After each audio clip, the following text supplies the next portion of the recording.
இந்த அருமையான மாலை நேரத்திலே கன்னியாகுமரி மாவட்டத்தில் நிர்வாகிகள் கூட்டம் நடைபெற்றுக் கொண்டிருக்கிறது. இதில் பேச வாய்ப்பளித்த நிர்வாகிகள் அனைவருக்கும் என் நன்றியை தெரிவித்துக் கொண்டு, இந்த கூட்டத்தின் முக்கிய நோக்கம் என்னவென்றால் 2026 தேர்தலை நாம் எப்படி நேர்கொள்ள வேண்டும் என்பதை விளக்கி பேச நமது தலைவர் KN இசக்கிராஜா தேவர் அவர்களும் வந்துள்ளார். 2026 தேர்தல் தான் PMT இயக்கத்தின் முக்கியமான தேர்தல். நாம் கட்சி தொடங்கியதிலிருந்து இப்போது நடத்தி கொண்டிருப்பது வரைக்கும் கட்சியாக தேர்தல் அரசியலில் ஈடுபடும் முதல் தேர்தல் இதுதான். ஆகவே தமிழகத்தில் நம்மை சூழ்ந்துள்ள பிரச்சனைகள் என்னவென்று அனைவருக்கும் தெரியும். தினசரி நாளிதழ்களிலும் வலையொலி மூலமாகவும் நீங்கள் பார்த்து கொண்டிருக்கிறீர்கள். தேவமாற எதுக்கு அனைத்து சமுதாயமும் கூடி நின்று என்னென்ன பிரச்சனைகள் பண்ணிக்கிட்டு இருக்காங்க அப்படிங்கிறது எல்லாருக்குமே தெரியும். அதனால வருகிற 2026 தேர்தலில் யாரு கூட நின்று KN இசக்கிராஜா தேவர் கையை காட்டுறாரோ அவங்களுக்கு தான் தேவர் சமுதாயத்தின் மொத்த வாக்குகளையும் செலுத்த வேண்டும் என்று கன்னியாகுமரியில் இருந்து அனைத்து முக்குளத்தோர்களுக்கும் PMT மக்கள் பாதுகாப்பு இயக்கத்தின் சார்பாகவும் மாநில நிர்வாகிகள் தலைவரின் சார்பாகவும் இக்கூட்டம் வாயிலாக கேட்டுக்கொள்கிறேன்.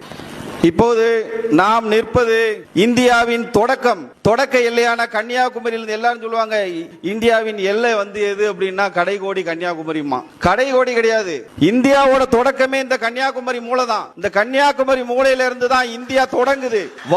வடக்கு எல்லை மூடப்பட்டுள்ளது. இமயமலை அனைத்தும் மூடப்பட்டுள்ளது. தொடக்கம் கன்னியாகுமரி எல்லை தான். இந்த கன்னியாகுமரியும் கேரளமும் சேர்ந்து திருவிதாங்கூர் சமஸ்தானம் என்ற ஒரு சமஸ்தானத்தை உருவாக்குவதற்கு மூல காரணமாக இருந்தது நமது மறவர் படைதான். அந்த மறவர் படையை தலைமை ஏற்று நடத்திய நமது முன்னோர் பொன்பாண்டி தேவர் அவர்களின் நினைவு சின்னத்தை பார்த்தோம். அவருக்கு ஒரு அரையடி நினைவு சிலை கூட அமைக்கல. இதுல எவ்வளவு அரசியல் இருக்குங்கிறத நீங்க புரிஞ்சுக்கோங்க.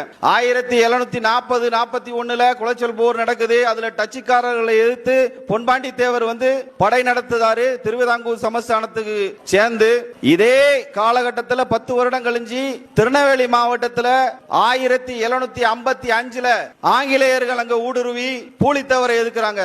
அந்த பூலித்தேவருக்கு சாதகமா டச்சுக்காரர்கள் அங்க நாங்க உங்களுக்கு சப்போர்ட் பண்றோம். டச்சுக்காரர்களும் போர்ச்சுகீசியர்களும் அங்க நாங்க உங்களுக்கு சப்போர்ட் பண்றோம் அப்படின்னு அப்பமே அரசியல் தொடங்கிட்டு தேவமாருக்கு எதிரா. இங்க டச்சுக்காரன் கூட சண்டை, அங்க டச்சுக்காரன் நமக்கு சாதகமா நமக்கு படதாராம். அப்பமே இந்த அரசியல் நடந்துகிட்டு இருக்கு. இப்ப அதை விட மோசமா நடக்கு. 100 வருஷம் கூட ஆவல. நம்மளோட ஒரே தொழில் போர் தொழில் மட்டும்தான். வேற எந்த தொழிலும் நமக்கு பார்க்க தெரியாது. போரை தவிர வேற எதுவுமே தெரியாது. 1947 தான் ஆயுதத்தை கீழே வச்சுட்டு என்ன தொழில் பார்க்கலாம்னு தேட ஆரம்பிச்சிருக்கோம். அப்ப திடீர்னு ஒரு